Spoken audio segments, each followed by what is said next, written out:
Imagine a vast, desolate wilderness.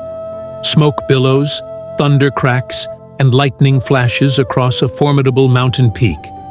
The ground trembles beneath your feet, and the sound of a trumpet blast pierces the very air. This was the dramatic scene at Mount Sinai, a sacred and terrifying encounter between the Creator and his newly freed people, the Israelites. After their miraculous liberation from centuries of slavery in Egypt, God had led them through the Red Sea, sustained them in the desert, and now he was about to forge a covenant, a solemn agreement that would define their identity, their purpose, and their relationship with him forever. He was about to give them the 10 Commandments. Moses, chosen by God, ascended the trembling mountain, enveloped in a thick cloud, and from the very heart of that cloud, from the fire and the thunder, God spoke, not in whispers, but in a voice that reverberated through the wilderness, heard by all the trembling thousands below. These were not mere suggestions. They were foundational truths, a divine blueprint for a flourishing life built on justice, love, and reverence. Let us listen to the words that echoed from Sinai, shaping civilizations and souls for millennia. You shall have no other gods before me. This was the bedrock. In a world teeming with idols and countless deities, God declared his singularity. He is the one true God, the ultimate authority, deserving of our exclusive worship and devotion. He demands not just a place, but the first place in our lives.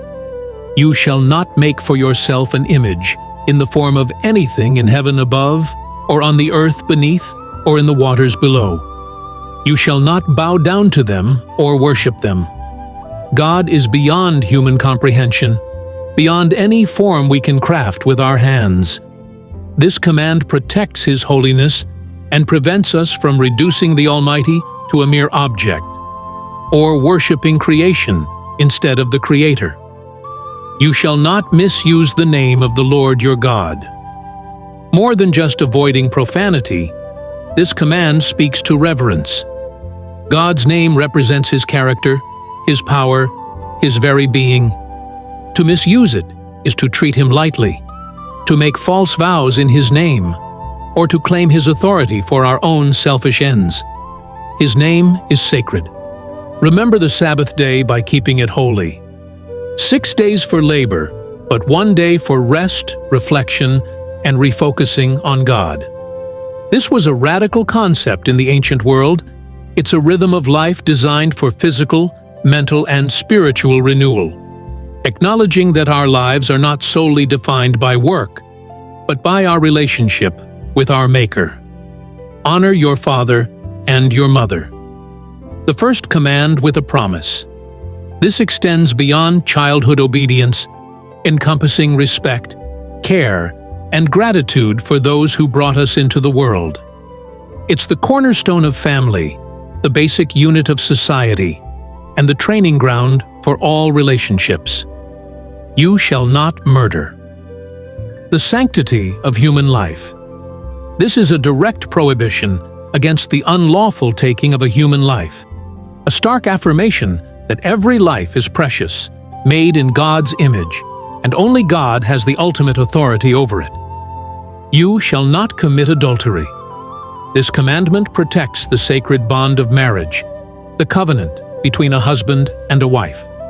It upholds faithfulness, trust, and purity within this foundational relationship, which mirrors God's faithfulness to His people. You shall not steal. Respect for property and the dignity of honest labor. This safeguards the rights of individuals and condemns dishonesty, greed, and exploitation. It affirms that what belongs to another should not be taken unlawfully. You shall not give false testimony against your neighbor. The pursuit of truth and justice. This command prohibits lying, slander, and bearing false witness, especially in legal contexts. It protects reputations, fosters trust in community, and ensures that justice can prevail. You shall not covet your neighbor's house. You shall not covet your neighbor's wife, or his male or female servant, his ox or donkey, or anything that belongs to your neighbor. This delves into the very heart of human desire. It targets the root of so many sins: envy, discontentment, and greed. It challenges us to find contentment in what we have and to genuinely wish well for our neighbors. As the thunder eventually faded and the smoke cleared, the Israelites had received not just rules, but a revelation of God's holy character and His desire for humanity. These commandments, etched onto stone tablets by the finger of God, were not meant to be burdensome chains, but a liberating guide. They teach us how to love God with all our heart, and how to love our neighbor as ourselves. They are a timeless blueprint for a just society, healthy relationships, and a life lived in harmony with our Creator.